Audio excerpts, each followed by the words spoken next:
Hey Deckers, High on Life is here and it is absolutely hilarious, but what we're here for is how well this runs on Steam Deck and whether you're going to get a good experience.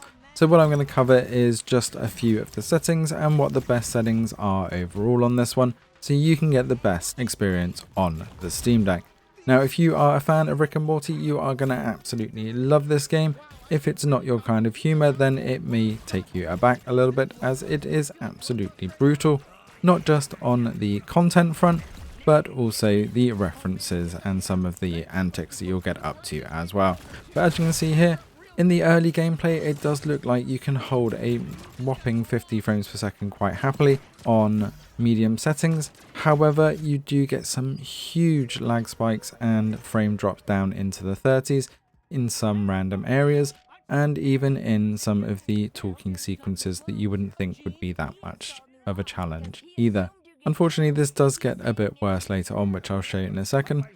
But high settings capped at 30 frames per second you would think would be a bit more stable. One, it does look absolutely gorgeous at high settings, but it doesn't even hold those 30 frames per second, especially a little bit later in game when you hit one of the alien worlds, which you can see here, it barely holds 20 frames per second on high. So high settings even capped at 30 is not going to be possible. And even changing this to the medium settings doesn't get you a whole lot better on the alien world. So before you get to this stage, you will be able to play on medium locked 40 extremely happily.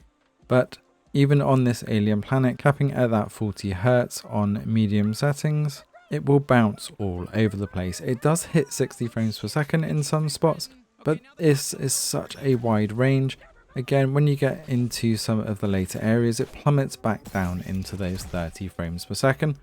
If you want to cap it at 40 on those medium settings, it will give you a better experience overall, but it still plummets under the 30 mark in some of these areas. And it's not even in combat, it's just as it's rendering in some of the world.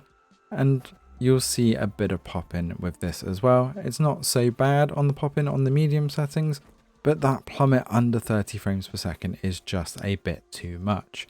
Now if you can handle those spikes until things load in and the shader cache does get populated, then it will be okay as you get into some of the later areas.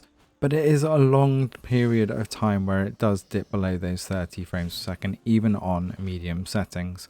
Not to mention the power drain. I was getting over 20 watts of usage even on the medium settings here, so you are only going to get around an hour and a half on that battery life at best.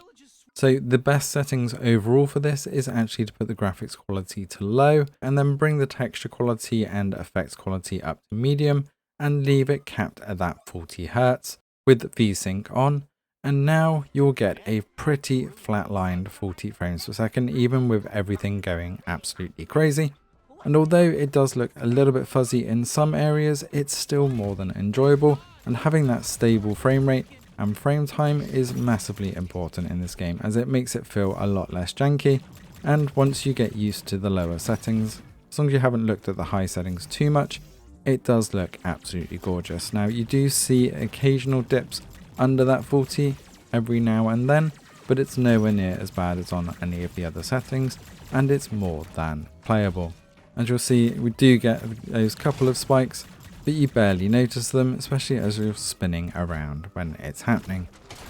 Let us know in the comments below if you're going to be diving into this one on Steam Deck, and if you have managed to push any better settings overall once you've got onto this alien planet. I'm absolutely loving my time with this. The humour is right up my alley, and it's had me in stitches many times just in some of the complete randomness.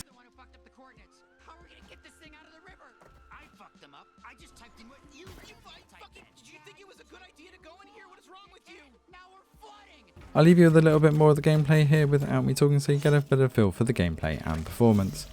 Thanks for watching, and see you in the next one.